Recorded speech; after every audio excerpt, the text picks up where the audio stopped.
Hey guys, welcome to the shop. Bet you've all gone through this before, huh? You just finish a nice big wet piece, and the next thing you know, you've got rust all over your bed. Well, I haven't had this happen often, just the first time, and it was turning black locust when it happened. But I have a quick solution. So I have these scouring pads that fit on the random orbital sander and a little of the WD-40 rust preventer, not the lubricant, but the corrosion inhibitor is the one that I use on here. So all I have to do is clean it off with a little alcohol real quick, and then we'll scour for a bit, wipe it down with some shop towels, spray it again, scour again, and then it should be back to good as new. I'll throw the camera on so you can see the process, but it's a quick 5-minute job that you should be doing on your lathe anytime you've got some rust creeping in. So let's get to it. So these pads have a felt back, just like the Velcro kind of back, just like a standard sanding disc does, and they fit right on your sander. I have a link down in the description for the ones I use off of Amazon if you're interested. I will use it on my table saw, my band saw, and my lathe bed, although this is the first time I've had this happen on the lathe bed in a couple of years. Oh, my nozzle doesn't seem to be a happy nozzle. Let's pull it out. So I basically just coat the bed. It's a pretty liberal coating. You don't need to let it soak in or anything like that. And then you just hit at it like you're sanding a cutting board.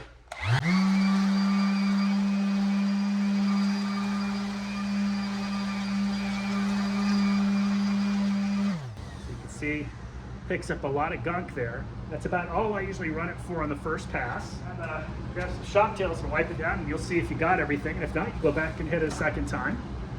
Standard, the blue mechanics type shop towel, and you'll see it's going to look brand new.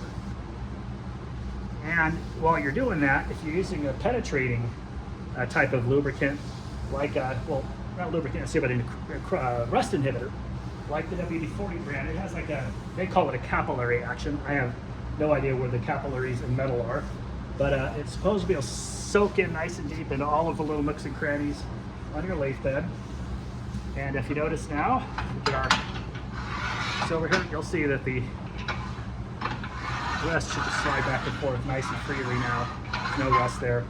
I'll usually take this off now once I've got it apart, flip it over, blow it off, put a little lubricant on the underside carriage where the cam lock is and stuff, but that's basically it. 5 minutes, boom, you're done. So once you have your banjo upside down, you can take a look at where you've had a little rust. So see, I've got a little goo here, probably sap or something, but we'll go ahead and hit that with this isn't lubricant, it's a rust inhibitor. Hit any of the places there, and then I already have some on the pad, so I'm just gonna go across.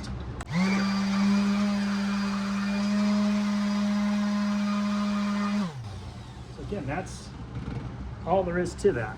So now the bottom of the banjo surface has been scrubbed clean. Any sap or stuff you have there is completely going to be gone. And your actual washer on your cam, or however your system's set up, mine's got a big washer and a cam on the other side. Get that surface nice and clean, and you won't have to worry about it sticking there too. A lot of times, I try to do this at least once a year with the banjo and my tool rest and my tailstock. And make sure I get a little lubricant in there. And if you haven't done this, you'll find a huge difference when you actually put everything back together. Because you get around there, if you have it set up, you land it in the hole, right? Of course, that's the main thing. There we go. So you'll see with one hand now, you can move it around a lot better. Everything's nice and clean, lubricated, and it'll still lock down just fine. You're not going to have any movement if you get it cleaned off with the lubricant on top. So one other place that people don't often think about are the threaded holes in here. And if your banjo goes all the way through, great, way better than a solid post banjo because you won't get anything rusting in there. But I'll take a little shot of the rust inhibitor in the holes as well on both sides. And just go ahead and wipe it down and screw your tool rest lock back in. Of course, there's other kinds of banjos, some with cams and stuff like that, but that just makes sure that that's going to operate smoothly, it'll be clean, and you won't have any rust in there either. Now with the tool rest, you have the same surfaces here. This is the surfaces they ride on the bed, and mine are already super clean. I haven't had any issues there at all. Got a little bit of oxidization on the parts that hang into the bed gap here. And my washer, my cam lock here is nice and tight. Everything looks good there. The bolt's still tight. Not a whole lot of maintenance to do there. I will go ahead and hit the edges real quick. the only reason I did that, they were perfectly clean, is I already have it off. So if we do all of our maintenance routines every single time we're doing them, we do them all the same, we generally aren't gonna forget a step. And you got a couple spots here that move and potentially could rust, so I hit them with a little of the rust inhibitor. Again, that's not like regular WD-40, that's a corrosion inhibitor. I'll show you a can again real quick. And then you slide it on. Let's wipe off the jizz from the other machine here. Look, there we go.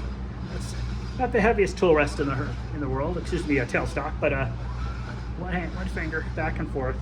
That's what you want to see once you get down to it. So hopefully that's helpful. Again, under 5 minutes, all of the main maintenance on your metal surfaces is complete. Take care and get out there and turn something.